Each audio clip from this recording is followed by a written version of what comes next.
What's up mga idol? Si Stan sa wakas umamin na, Hinebra fans matutuwa dito. Pero bago mo sana ipagpatuloy ang panonood mo, ay huwag mong kalimutan na mag-subscribe bilang suporta sa aking YouTube channel. Maraming salamat idol. Alam naman nating lahat na disappointed ang lahat ng mga Hinebra fans, pati na mismo ang mga Hinebra players at coaches. Isama na din dyan ang management mismo nila dahil sa masakit na pagkatalo nila sa TNT sa Game 7.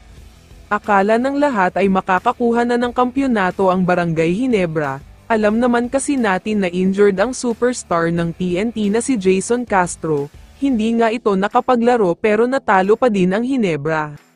Walang nangyaring maganda para sa Hinebra lalo na sa Game 7. Ang mas nakakapanghinayang pa dito ay 3-2 na ang serye nila, pero dalawang magkasunod na talo pa ang nakuha ng Hinebra kaya hindi sila nag-champion.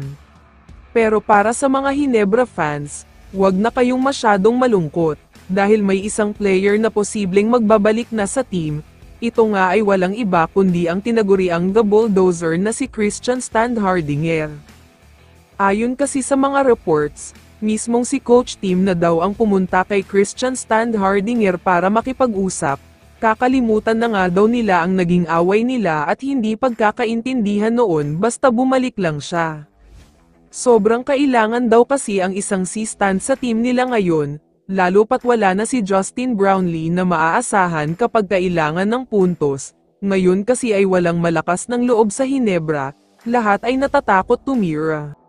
Pero ito pa ang mas mabigat sa balitang ito, alam naman natin na ang pinakadahilan kung bakit umalis si Stan noon sa Hinebra ay dahil sa sistema ni Coach Tim. Handa nga daw si Coach Tim ngayon na mag-adjust ng sistema. Kung dati ay triangle offense ang ginagawa niya, ngayon ay hahaluan na daw niya ito ng run and gun type of play, hindi na kailangan umikot pa ng bola bago tumira, dahil tuloy-tuloy na ang flow tulad ng gusto ni Stan.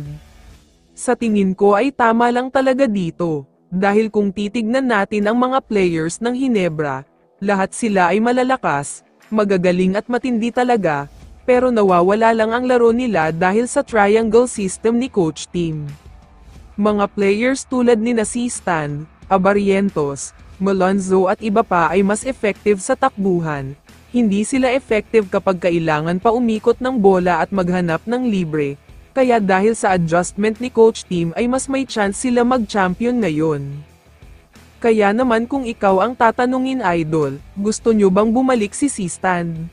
I-comment mo naman ang sagot mo sa tanong na ito. So dito na nagtatapos ang video na ito. Maraming salamat sa pagsuporta at panonood mga idol. Ingat at bye-bye.